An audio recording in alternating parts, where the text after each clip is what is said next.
Hello po, isang magandang araw po sa ating lahat and kumusta po kayo? Sa lahat po ng mga nandito po ngayon, welcome po kayo sa channel po natin. Gemini po tayo ngayon, no? So, please welcome. Maraming salamat po sa inyo guys. Kung baguhan ka lang po dito, tawagin mo po akong Ate Mel. And so, sa lahat po ng Gemini po na gusto po akong makontak, meron po akong phone number, meron po akong messenger po, anyone po. Nandito po sa description po ng video ito, no? So, please, gusto ko rin po yung lahat po ng mga comment ninyo. Thank you very much po sa inyo, no, sa walang sawang pagtatangkilik po sa akin. And actually ngayon po ang Gemini is remind ko lang po na hindi po lahat po ng Gemini may sakit, no.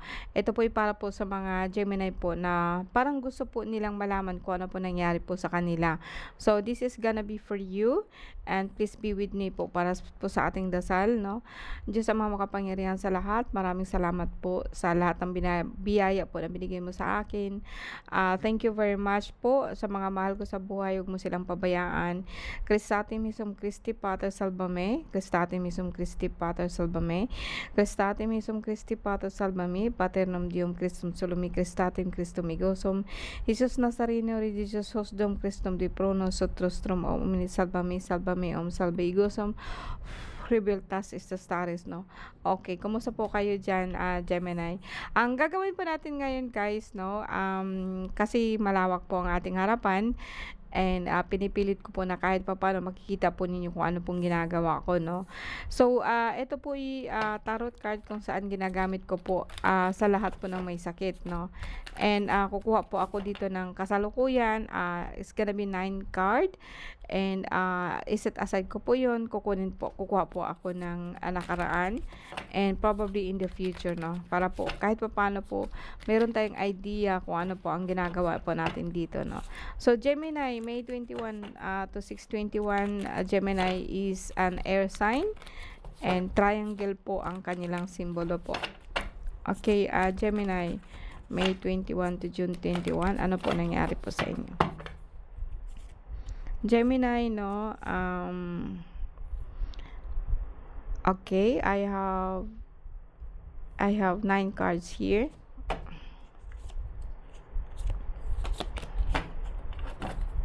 Busy din ngayon talaga po ang mga Gemini, no? Okay. Sa dito po, actually, may nakita po ako dito na yung tinatawag po natin na siyam na card, no? And kung aalisin po natin yung 4, so nandyan po ang tinatawag po natin na elemental.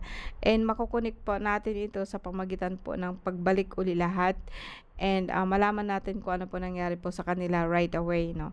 Sa ngayon po, no, actually, pwedeng sabihin ko kako na ang kasalukuyan po ng ating Gemini is very busy. Talaga pong sa kaloob-looban po ng isang Gemini is iniisip po niya kung ano po talaga ang kailangan po niyang gawin, no? And ito po yung hooded man. And makikita ko po dito na hindi siya tumitingin sa kung ano man po yung mga nakaraan niya, kung ano man po ang mga tao sa paikot niya, hindi po niya tinitingnan, kundi tinitingnan po niya ang kanyang sarili, ang kanyang instinct, no, ang kanyang gabay. Itong gabay po na tinatawag po natin na tungkod, no, at ito din pong lamp, then kaharap po niya is yung isang bata po na ibon, no. So lahat po siya is pinapakinggan po niya ang kanyang tinatawag po natin na instinct. Pero dito sa pataas po natin, ito po ang tinatawag po natin na conscious mind, no? And Knight of Stone, and ito din po yung tinatawag po natin na Knights of Wands. Ito po yung tinatawag po natin subconscious, no? The Green Man, or the Emperor. Ito po actually ang tinatawag natin conscious mind, and tinatawag po dito ang nangyari po dito is like nagagalit po siya, maano po ang mind niya ba yung parang determinado, no? Ano ba nangyari po sa akin? Kailangan ko ba ganituhin siya, no? Kailangan ko pang gawin to, no? Although sabihin po natin na hindi po niya pinapakita ang kanyang tunay po na saloobin, pero makikita mo po talaga in physical form na galit po siya. Now, dahil po dito sa tinatawag po natin na Yung subconscious po niya, puwedeng sabihin po natin na nakuha, nasapawan ang subconscious po niya ng isang taong kaluluwa 'no, namatay na po 'to 'no, puwedeng sabihin po natin na ito po ang nagbibigay sa kanya ng problema, nagbibigay po sa kanya ng hunghong sa tainga 'no, na ganito ang gawin mo, ganito, ganyan. Pero actually 'no, sa totoo lang hindi masyado yun pinapansin po ng ano, kasi ang kanya kasing, pinaka-esensiya o pinaka-essence po ng Gemini is maganda 'no. Although sabihin po natin the hooded man actually is a bright side o sabihin po natin na ano, pero mas gustuhin ko kasi po na makinig po kayo sa inyong sarili, makinig po kayo sa inyong gabay, kaysa po makikinig po kayo kung anong naiisip mo o kung anong, binibigay po ng isip mo. Although later on po guys 'no, this is actually not a negative, not a positive 'no.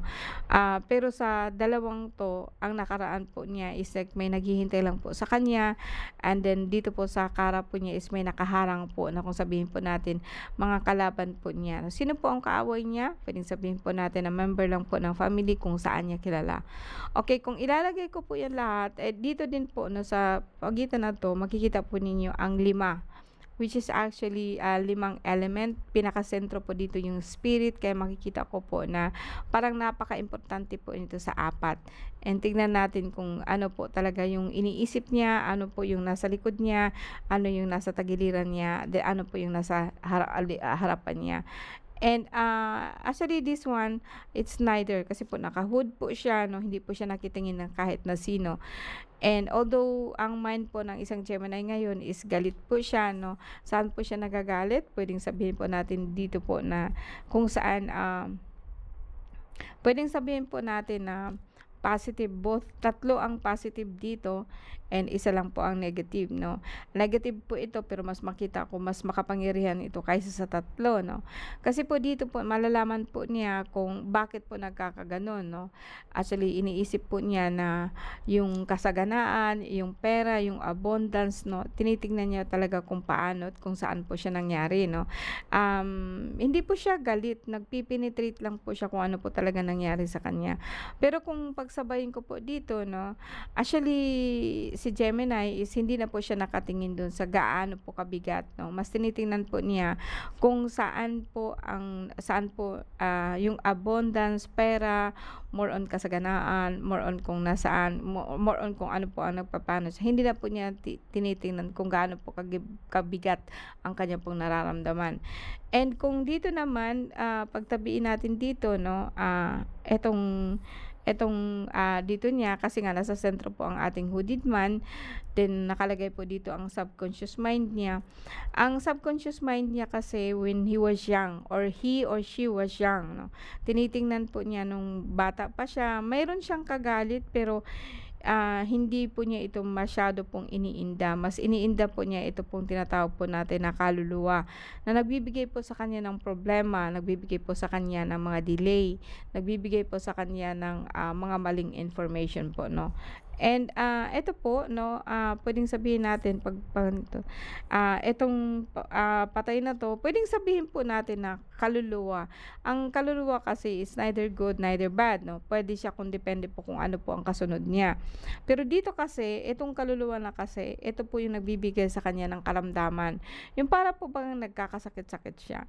No, hindi naman siya gano'n. Ang iniisip kasi niya dito 'no, paano na lang po kung mamatay siya, paano na lang po kung wala na siya 'no. Alam naman niya na naghihintay lang po yung ibang dimension. Pero dito po kasi parang nahihirapan siya 'no, parang ang gusto niya 'no, hindi pa sa ngayon 'no.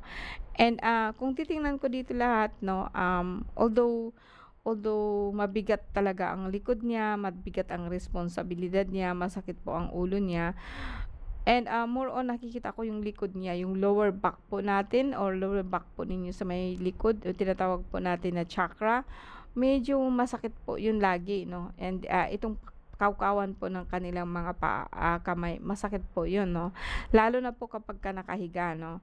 Pero ito yung nakita ko sa inyo guys, actually half-half po, maganda po ang card ninyo, half naman po is hindi. So, puwedeng sabihin natin na ang Gemini kasi masyado po kasi silang kumbaga sa akin empath 'no. Minsan nakukuha po nila kung ano po nararamdaman ng iba.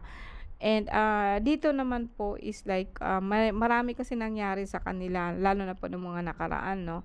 And eto po yung parang bagang ang bigat po ng dinadala niya regarding po about sa pamilya.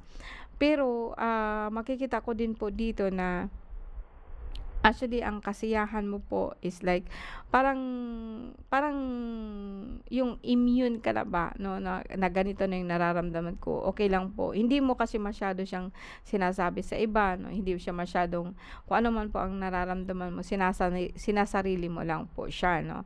But, wala akong mai-a-advice sa iyo nito, Gemini, kasi mas makikita ko dito na actually, kahit ganito po ang nararamdaman mo, hindi mo siya masyadong iniinda 'no. And, mabigat ang pakiramdam mo, puwede ka naman po na, we always have a choice 'no, puwede kang pumili kung ano po ang kailangan mo. Pero dito po kasi is like tatlong negative po 'no ang, bumabalot sa'yo, kaya po kung minsan talaga pong mabigat ang pakiramdam mo 'no. And dito naman, pagdating naman po dito, yeah, puwedeng sabihin natin na dito tatlong positive negative, dito naman tatlo din ang positive niya. So, pantay lang po 'no. Kumbaga sa akin, kayang-kaya po ito ng Gemini 'no.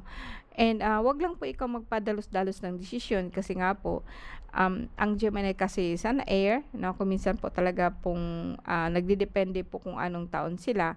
Pero dito po kasi is like, positive pa rin, para sa akin is positive. May mga negative lang po, pero ang nakaano po kasi dito is like may sakit ka, may nararamdaman ka, pero nag-o-okey ka na po. Paunti-unti po na parang magbabalik ka po ngayon sa dati 'no. So, tingnan natin yung nakaraan po ng isang, Gemini po 'no, Gemini March 21 hanggang June 21 po.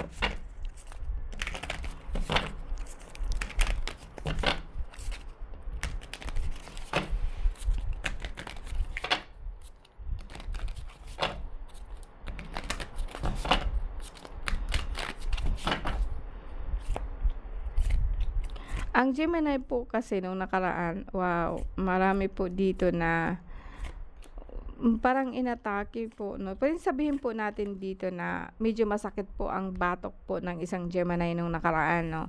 And, makikita din po ninyo dito 'no, ang Gemini po, positive po siya masyado nung nakaraan 'no. Very supportive po sa kanya yung kanyang esposo 'no. And, although sabihin po natin na yung iba kasi halos hindi po sila magkasama 'no. And, dito ang conscious mind po dito ng ano natin is like, yung kanya pong two of vessel 'no, ang kanya pong beloved or ang kanya pong asawa, kanyang shota 'no.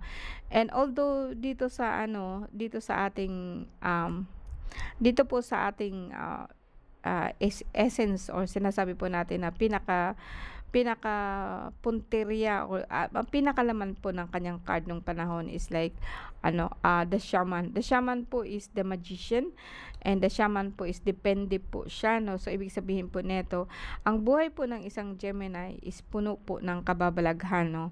And, although sabihin natin lahat po ng Shaman including po dito, nandiyan na po ang pamilya, mga apo 'no, nandiyan na, tapos pero talaga pong lamig ang nakikita ko 'no. Malamig po ang nakikita ko sa isang Gemini. So, parang ang likod po niya, parang sabihin po natin na masakit, or sabihin po natin na opposite side po 'no, puwede pong ang likod po niya parang binabasa, sinasaktan. Pero actually po nakakaya po niya ito for the sake of the family lang po. And dito naman, puwedeng sabihin natin na eto, nakukuha po siya ng isang babae po na galing po actually sa mga, sabihin po natin na mga sekta 'no, na, pero ang pamilya po nitong babae is okay po siya 'no, talaga po nakapalibot po sa kanya lagi. Sabihin po natin na pamilya, gabay, sabihin po natin 'no. And, sa sakit naman po, puwedeng sabihin lang po talaga natin na si Gemini po ngayong nakaraan po is like meron po siyang problema po sa kaniyang dugo 'no. And, pero kinakaya po niya ito lahat kasi ang shaman po, magician po is nasa gitna po ng card. Sa apat na 'to o sa siyam po na 'to nasa gitna po siya 'no, eto po 'no, na kung saan kahit saan ka papunta makakasabay mo po ang shaman. So ibig sabihin po guys 'no, mag-aano po talaga ito sa isang Gemini kasi ang Gemini kahit saan mo siya ilalagay po puwede siya. Puwede po siyang mahirap, puwede po siyang mataba, puwede po siyang salbahe, puwede po siyang mabait, puwede po siya sa lahat 'no. Kasi ang symbol po na Gemini natin or symbol po na triangle is tatlong tatsulok po 'yan, na puwede mo siyang ipaikot-ikot kahit saan. Masasabi ko dito na kaya mo 'to Gemini 'no. And, blessing po ang kung gusto mo ng blessing lahat sa'yo is ibibigay 'no. Tingnan natin yung future po ng isang Gemini 'no. This coming, May 21, 6/21. Coming pa po ito, tingnan natin kung ano po nangyari po sa kanila. Ang Gemini po puwede pong magsa-suffer po in the future, puwede pong magsa-suffer siya sa kaniyang mga balat-balat 'no. Puwedeng sabihin po din natin na itong Gemini kasi mostly talaga, nai-involve po sila sa tinatawag po natin na manggagamot 'no. And, although masakit po yung mga kasu-kasuan dito ng isang Gemini dito. Dito din may sakit siya, dito may sakit din, dito may sakit din. Pero hindi ko masasabing lahat po siya is negative 'no. Maraming actually marami po kasi ang, sabihin po natin na kumakalaban sa kanya 'no. Puwedeng sabihin po natin dito na nakakulong po siya no, kaya po masakit ang dito niya. Pero kahit ano pong nangyari po sa kanya is like nakakatawag pa po siya 'no, nakakaano pa po siya. Minsan may naririnig sa kanya na tumatawag siya 'no. Dito naman po, parang sabihin po natin na nagkakaroon po ng imbalance po ang kaniyang, chakra 'no, kaya puwedeng sabihin po natin na medyo may problema po siya sa sugar. So, ang likod po niya masakit 'no, para pong itong tainga para pong mayro'n po siyang nararamdaman diyan. Mas nararamdaman po niya diyan pagka i-off po niya lahat po ng, mga tao po dito sa labas. When I say po na i-off mo ang mga tao sa labas is like parang, pupunta ka po sa tinatawag po natin na astral dimension or tinatawag po natin na alpha state 'no, na kung tawagin mo is like maano ka, ipikit mo yung mga mata mo, i-relax mo yung katawan mo and, wala kang pakikinggan maski kahit na ano. And then later on makikita mo na lang kung nasaan ang problema mo. Eto yung tinatawag ko sa inyong, meditation 'no. So, I encourage everybody na to have a meditation 'no. Kung minsan po kasi alam niyo ba kung bakit po masama po ang nakikita ninyo? Kasi po, masyado po kayong involved sa tinatawag po natin na doktrina. Kaya po kung minsan, 'pag papasok po kayo doon, sa mundo po ng astral 'no, sa mundo ng astral is like mag-meditate po kayo, parang nandoon na po kayo sa mundo po ng hindi nakikita. Mostly sa atin 90% ng mga tao hindi po nila ginagawa 'yun 'no. Kasi nga they don't believe it. Pangalawa po is like natatakot po sila. Meron pong isa po talaga na mas matapang po 'no. And, isa na po dito ang Gemini, maybe not some, maybe some. May nakita akong Gemini matapang din siya, may nakita din po akong Gemini na parang takot po siya 'no, parang ayaw po niyang malaman po ng lahat 'no. Mas marami sa aking mga pasyente ang ayaw po nilang makipag-involve po sa mga hindi po nakikita. Kaya po napapansin ninyo talaga po dito na, hindi po sila masyadong naniniwala sa mga ganito 'no, kasi nga po is eto po ang mundo po ng hindi po nakikita. Ang Gemini at saka ako is magkaiba 'no, magkaiba ang Gemini kahit Gemini ka, pero mostly ito kasi kung nakikinig ka sa akin ngayon, sigurado akong papalo po sa iyo po na marami kang nararamdaman sa katawan. Kasi ang Gemini kasi masyado po silang empath 'no, and, Kung sakasakali pong magto-turn over po kayo, napakalakas po ninyo. Kaso lang po mas natatalo po kayo sa mga outside forces po ba, yung tinatawag ko nito na the green the green woman, yung, patay 'no, yung tinatawag nating the seer. Kasi po they are neither bad, they're neither good 'no, depende po kung saan po sila nakalagay, kung saan po silang puwesto. Kung minsan po napakalakas ng impact nito sa atin 'no, lalo na po sa isang Gemini 'no. Ang masasabi ko lang po dito is like, kung gustuhin mo kasi ang isang bagay, dapat po iisa lang 'no. Ngayon, hindi naman na I'm perfect 'no, hindi kundi sa akin natutunan ko po siya 'no. Mas marami po akong, mga bagay po na kahit po dahil hindi po ako nasuko 'no, natutunan ko po ang mga bagay-bagay na dapat pala gano'n 'no. Kahit anong gawin po natin, kahit gaano pa kadami ang gabay po natin, dapat kasi alam ano ang gusto mo, yung conscious mo 'no, kung ano ang gusto mo. And mostly sa atin talaga napakadami ng gusto. And pagsabihan ko lang sila sa 10 ba, hindi nila masasabi sa akin kung ilan. Basta po makita natin dito na in short po, ang kailangan lang po nila is totally, financial freedom. Then ayaw po nilang tanggapin yung tinatawag financial freedom kasi po napakahirap. Maraming paraan po ang financial freedom. The same thing with happiness. Gusto ko magiging happy ako. Gusto ko ng pera. Ang pera kasi ma'am, piso pera din. Ang 100 pera din. Pag sabihin po natin na milyon, pera din yun. Pero mas ayaw mo po doon sa milyon. In between ano, hindi mo masabi sa akin na gusto ko ng milyon. Kasi hindi po nasasakop ng mind mo na magkaroon ka ng 1 milyon. Meron naman pong tumawag sa akin, siguro gusto nilang malaman kung totoo ba ako o hindi. Meron din po akong nakikita po ng mga vlogger na tumatawag sa akin, hindi po sila nagpakilala sa akin kung sino sila. Pero more on nakikita ko dito na, ang reklamo nila is like meron po silang mga milyon-milyon, pero bakit po nawawala 'yun? And kung sasabihin na po natin na sa astral ganito po ang nangyari, ganito po ang ganyan, hindi po sila nakikinig nun. Ang gusto nilang malaman, may kumukuha po ba sa kanilang milyon, 'no? And, no matter what I do, ang nakikita ko lang talaga is like siya mismo, 'no? Siguro puwedeng sabihin natin na siya nagkamali siya 'no, nakapagsalita siya ng ganito, siya mismo ang sumisira ng buhay niya, wala namang iba, pero hindi po nila matatanggap 'yun. So, it's okay, it's fine. Makikita po natin dito talaga na pagbabalik ko, makikita ninyo po na may mga tao po talaga na against po sa akin, against po sa paniniwala ko. Then may mga tao din po na natututo sila. So, kung ano pa lang po yung nasa akin, ayun lang po ang sa akin. I don't ano na dapat po ganito tayo, dapat po ganyan. Sa mga Gemini po actually, dito naman kasi like sabi ko nga sa iyo, hati-hati siya. Neither good, neither bad. So nasa sa iyo kung saan ka. No, kung papanig ka pa nga sa ganito, papanig ka rin po sa ganito. Sa akin wala akong masasabi nun kundi ganito po gawin mo. Gawin mo kung ano po yung nararapat, 'no. Kung ang tao po ba na 'yan is like masama po siya talaga, then kailangan pong mawala siya, 'no. Kung masama siya, kailangan ba siyang mawala sa buhay mo, kailangan ba magdesisyon ka, ikaw po ang magdesisyon kahit masakit po.